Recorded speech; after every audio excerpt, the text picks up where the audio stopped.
sama-sama berdiri.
Salam-salam bagi kita semuanya. Selamat salam. Untuk ayat inti kita pada hari Sabat ini terdapat di dalam 1 Tesalonika 5 ayat 18. Mari kita sama-sama membuka Alkitab kita di dalam 1 Tesalonika 5 ayat 18 dan mari kita sama-sama mengucapkan. Mengucap syukurlah dalam segala hal, sebab itulah yang dikehendaki Allah di dalam Kristus Yesus bagi kamu. Dengan ayat ini mari kita sama-sama berdoa dan berdoa.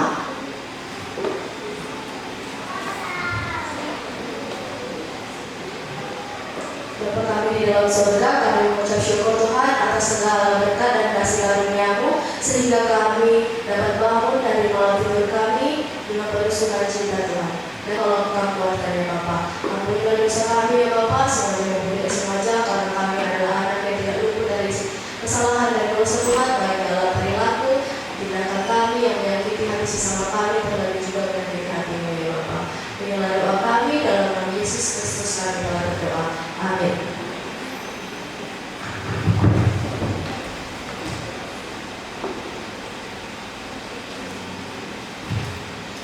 Saat ini kita akan berkenan diri, kita akan mendengarkan renungan sekolah sahabat dari pemohon oleh Boas Raja Buku.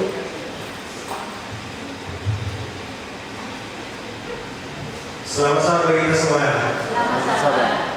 Jadi judul renungan sekolah sahabat kita pada saat ini yaitu membangun dan menguatkan. Kalau kita buka di yang kita di hati kita, membangun itu diartikan dalam bahasa Yunani menggunakan kata oikodome. Nah, ini mendirikan rumah. Tapi dalam konteks sekarang ini, membangun itu membangun di atas dasar benar. Dasar benar itu kayak dalam Yesus Kristus berfirman. juga membangun komunitas. Setiap anggota jemaat terpanggil untuk saling melayani demi kebaikan bersama dan kesatuan tubuh Kristus. Dan juga menguatkan.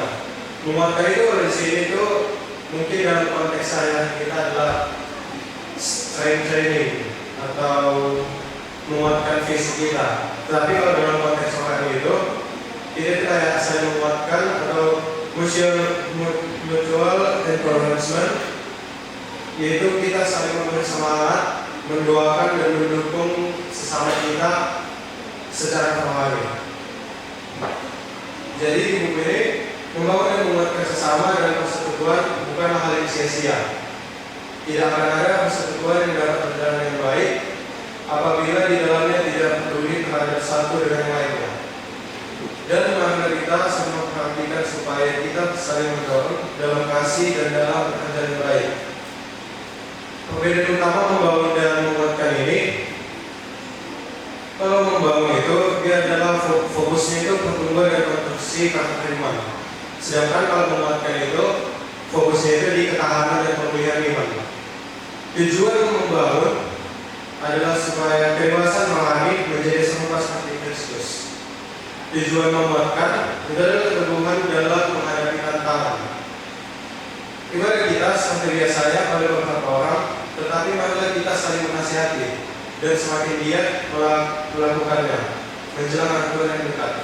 Dari Ibrani 10 ayat 24 sampai 25. Tetapi hendaklah kamu ramah seorang terhadap yang lain, penuh kasih mesra dan saling mengampuni, sebagaimana Allah di dalam Kristus telah mengampuni kamu. Efesus 4 ayat 32.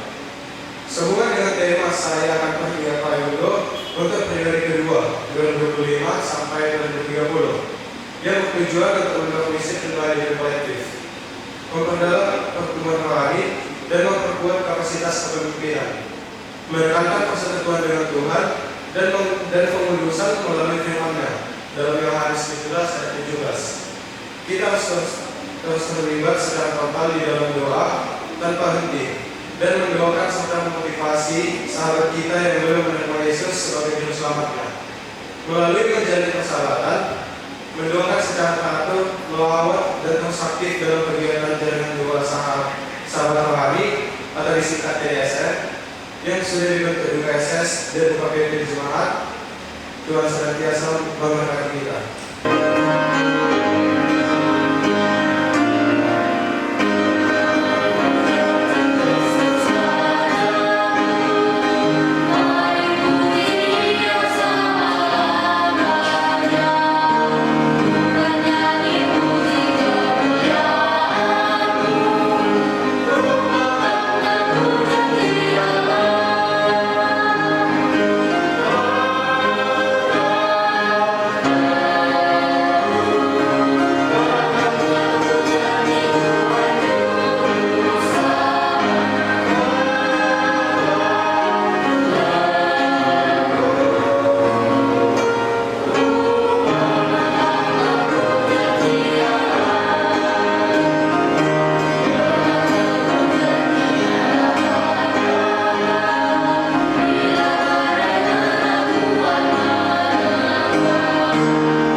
Sam kali ini berasal dari Papua Nugini yang berjudul Pria dengan Satu Kaki. Sam adalah seorang pria dari Papua Nugini yang sejak kecil hidupnya dipenuhi dengan lingkungan yang jahat, seperti narkoba, alkohol, obat-obatan, dan pencurian. Pada saat remaja, Sam sudah bergabung dengan sebuah geng. Dia sering mencuri dan menjual semua barang yang sudah dia curi. Dia juga sering sekali melakukan tindakan kriminal yang merugikan dirinya sendiri dan keluarganya. Istri dan keluarganya sudah sering sekali mengajak Sam untuk pergi ke gereja, tapi Sam sama sekali tidak tertarik untuk pergi ke sana. Pada tahun 1995, Sam ditembak oleh polisi sehingga kehilangan kaki kanannya. Dia berpikir kalau dia sudah mati, dia belum siap bertemu dengan penciptanya. Maka dari itu, dia harus berubah. Namun tak lama setelah kejadian itu, Sam kembali lagi ke kebiasaan buruknya. Dia pergi bersama kawannya sepekan penuh dan menginap di sebuah rumah. Dia kembali lagi mengkonsumsi narkoba dan obat-obatan. Pada pukul 3 pagi, saat Sam sedang mabuk berat, Sam mendengarkan di sebuah radio lagu berjudul Jesus Take the Wheel. Lirik lagunya itu sangat menyentuh hati Sam dan mendorongnya untuk bertobat. Ketika istrinya mengetahui bahwa dia ingin bertobat dan menerima Yesus, mengubah cara hidupnya dan mulai pergi ke gereja, dia sangat bahagia. Sam mulai pergi ke gereja, menerima Yesus dan dibaptis pada tahun 2014. Sejak itu hidupnya berubah total. Sam menjadi aktif sebagai misionaris Indonesia di Pokondeta dan membantu banyak orang, termasuk teman mantan gengnya untuk bertobat. Ini Sam dikenal sebagai pribadi yang dihormati. Melalui kesaksiannya banyak orang berubah dan datang kepada Tuhan. Kisahnya menunjukkan bahwa tidak peduli seberapa buruk masa lalu seseorang, Tuhan Yesus pasti bisa mengubah hidupnya menjadi yang lebih baik. Sekian baca misi yang bisa saya sampaikan. Terima kasih.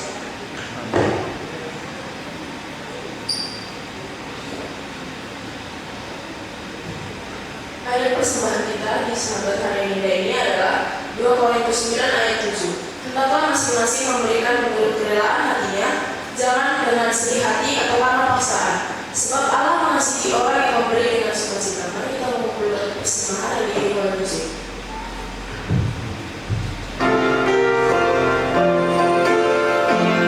Mari kita bersama berdoa. Bapa kami yang di surga, kami datang kepadamu dengan hati yang mengucapkan syukur. Terima kasih untuk setiap berkat, penyertaan, dan kasih-Mu dalam hidup kami. Saat ini kami membawa persembahan kami sebagai tanda kasih dan ketaatan kami kepadamu. Kami sadar bahwa semua yang kami miliki berasal dari-Mu. Kuduskan dan pakailah persembahan ini untuk pekerjaan-Mu, agar nama-Mu semakin dimuliakan dan banyak jiwa diberkati.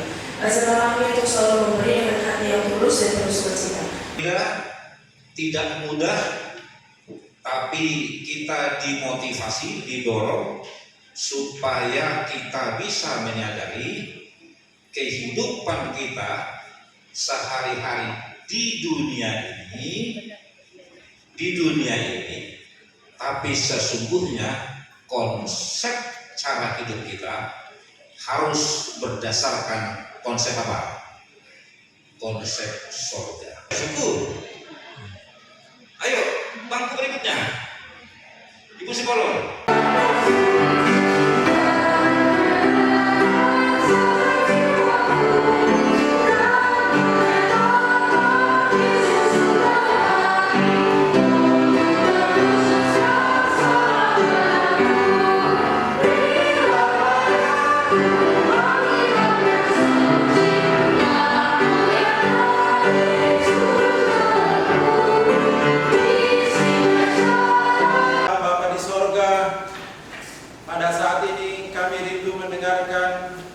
Tuhan berbicaralah Tuhan melalui hamba-Mu, firman yang akan kami dengar. Orang bijak melihat malapetaka, bersembunyilah dia.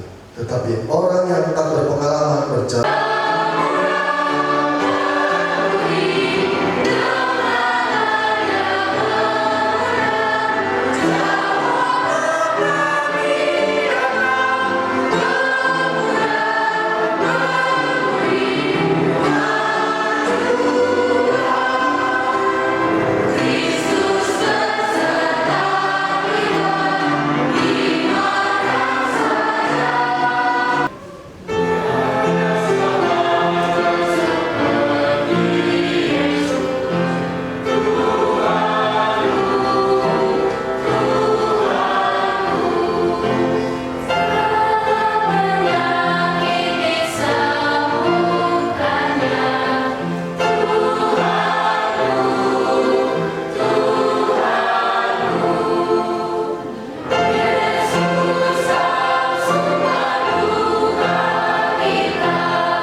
keluarga Tambungan, dan beberapa yang lain yang selalu aktif.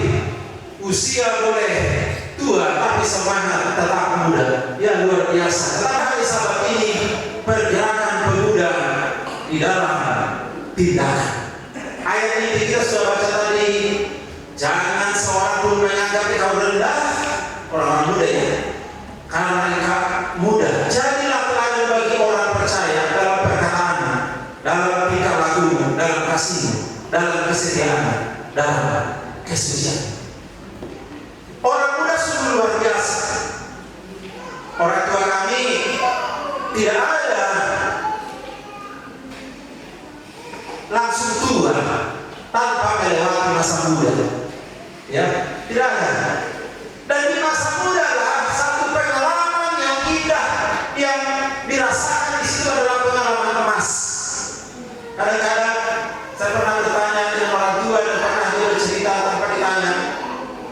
Ya, kalau ada maunya kesempatan umur kembali bisa jadi muda.